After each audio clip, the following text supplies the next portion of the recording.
Once I got a student to talk about the lock he'd changed on his garage door for a quarter of an hour, just to see if I could. "And what's your favourite drink?" I ask. Petra considers. "Tap water." "Complete sentences," I repeat with a strained smile. "My favourite drink is tap water," Petra says. I continue to smile at her because I genuinely have no idea what to say to someone whose favourite drink is tap water. For the final 15 minutes, we do a cookery-themed crossword. When the bell rings, I let out a little pretend sigh and turn down the corners of my mouth to show how sad I am that we have to finish. We shake hands, of course, and Petra disappears off home, probably to a dinner consisting of schnitzel and sausages, washed down with a glass of tap water. Everyone crams into the tiny staff room so as to avoid any contact with the students during the 5-minute break. On the walls there are Berlitz posters with multicultural faces and sentences followed by exclamation marks. The 3 bookshelves are full of Berlitz's in-house magazine, Passport, and some Spanish, French, and Russian textbooks that appear to be completely untouched. The English books, on the other hand, are so battered that most of them are missing their spines or are held together with tape. None of the Berlitz staff are real teachers. Mike's an out-of-work actor. Jason's finishing his PhD on Schoenberg. Claire used to work in marketing. Randall's a graphic designer. Sarah's a civil engineer. Rebecca's a violin maker. Karen has a degree in media and communication. And I still dream of one day becoming an author.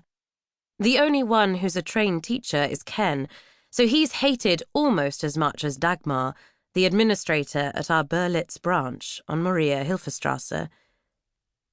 Ken stalks into the staff room. "Ooh, busy, busy," he says cheerfully, trying to squeeze his way through to the photocopier, holding open a grammar book. Everyone ignores him.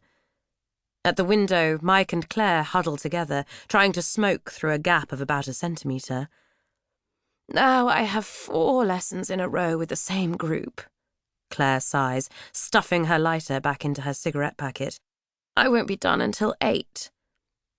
"Just a little longer, and you'll never have to do this again," Randall says. Claire will be going back to London soon to do a master's. "I'm about to have my 12th lesson," I say, and an impressed murmur goes round the room. There are only 3 topics of conversation in the staff room: how many lessons we have to teach that day, how annoying our students are, and how much we hate Dagmar. "I just had an AMS group," counters Mike. Everyone sighs in sympathy. AMS is the Austrian Employment Office. A few years ago, Berlitz won a state contract to provide English lessons to every unemployed person who applied for them. There are few things more depressing than teaching an AMS group. The last student of the day is new. She's already in the room when I come in, standing looking out of the dirty window.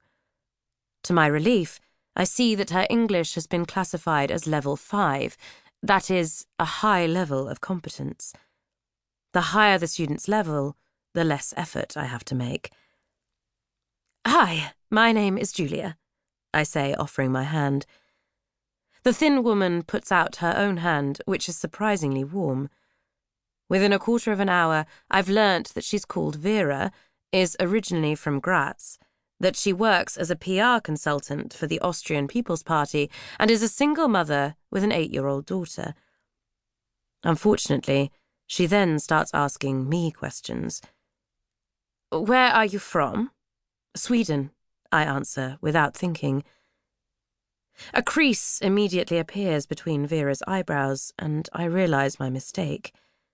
Even though my English is both accent and error-free, no one wants to hear that I'm not from an English-speaking country. Even Dagmar discreetly asked me not to mention it to the students. Rebecca once told me about the time she was moonlighting as a waitress at a barbecue restaurant in Cairns. Even though she always remembered everyone's orders, she had to pretend to write them down in her notepad because she noticed that the customers got nervous.